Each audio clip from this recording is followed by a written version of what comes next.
Gente, sejam bem-vindos mais uma vez ao meu canal e nesse vídeo de hoje nós vamos ver o que é o Teorema de Pitágoras. Vamos lá!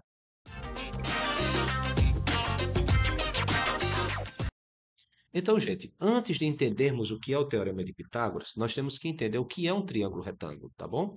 Então, um triângulo retângulo é aquele onde um dos ângulos é igual a 90 graus. Veja que esse ângulo A, ele forma um Lzinho maiúsculo, veja só, tá? É um ângulo reto. Perfeito? Esse ângulo de 90 graus aqui é o que caracteriza um triângulo retângulo. Então, a primeira coisa que você tem que ter em mente é o seguinte, é que o Teorema de Pitágoras, ele só é válido para triângulo retângulo, só. Ele não funciona para outro tipo de triângulo, perfeito? Primeira coisa é essa aí. Segunda coisa é que esse ângulo aqui de 90, ele é o maior dos três ângulos. Então, você tem aqui esse ângulo C, tá? E você tem aqui esse ângulo B.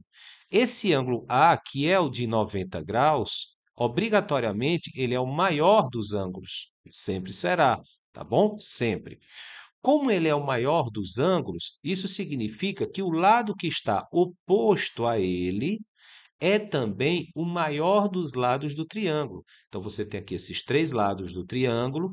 Então, esse lado aqui, ó, formado por esse segmento BC, ele é o maior dos três lados, tá certo? Por quê? Porque esse lado está oposto ao ângulo de 90 graus, que é o maior dos três ângulos do triângulo. Esse lado maior aqui, ele é chamado de hipotenusa, tá certo?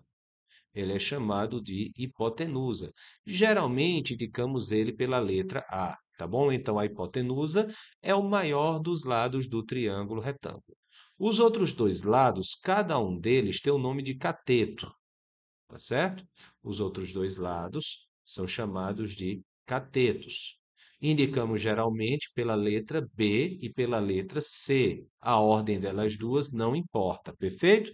Ok, então, finalmente, o que é o Teorema de Pitágoras? O Teorema de Pitágoras é uma relação entre esses lados do triângulo retângulo, tá? E que relação é essa, tá? O Teorema de Pitágoras nos diz que se você pegar a hipotenusa, tá? Que é o lado maior, e elevar isso ao quadrado, tá? Se você pegar o lado maior e elevar ao quadrado, isso será sempre igual à soma, tá certo?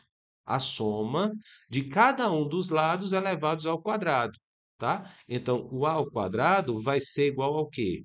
Ao b elevado ao quadrado, mais o c elevado ao quadrado. É isso que nos diz o Teorema de Pitágoras. Repetindo, ele nos diz que o lado maior, que é a hipotenusa elevado ao quadrado, será sempre igual ao quê? A soma, tá certo? De cada um dos lados, cada um deles sendo elevado ao quadrado. Ou seja, a ao quadrado vai ser igual a b ao quadrado mais c ao quadrado. Está aqui a relação ou teorema de Pitágoras, tá bom? Vamos ver como é que isso funciona aí na prática, tá certo? Vamos lá. Vamos ver como é que funciona isso aqui na prática, certo? Veja só, eu tenho esse triângulo aqui, perfeito? X, 21 e 28, e eu quero encontrar aqui a medida do lado x, perfeito? Veja que o meu x aqui, ele está oposto ao ângulo de 90, portanto, esse lado x aqui será a minha hipotenusa, tá certo? Porque é o lado que está oposto ao ângulo de 90. Então, pelo teorema de Pitágoras, o que é que vai acontecer? Se eu pegar a hipotenusa e elevar ao quadrado, isso será igual ao quê? A soma, tá certo? De cada um dos outros dois lados elevados ao quadrado. Ou seja, vai ser igual à soma de 21 elevado ao quadrado com o 28 elevado ao quadrado. Tá bom? Vamos fazer essas contas aqui. 21 elevado ao quadrado, isso aqui vai dar 441, porque 21 ao quadrado é 21 vezes 21. E 28 elevado ao quadrado, que é 28 vezes 28, isso vai dar 784, tá certo? Fazendo essa soma, 441 mais 784, isso aqui vai dar 1.225, ok? Nós queremos encontrar o valor de x. Nós temos esse expoentezinho aqui, ó, esse 2 aqui.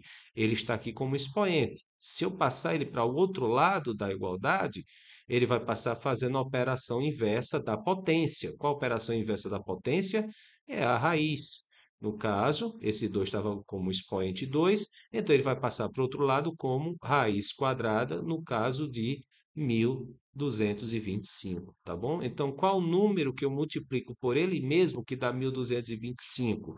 Vai ser o 35, tá certo? A raiz quadrada de 1.225 é o 35, ok? Então, espero que tenham gostado e até a próxima.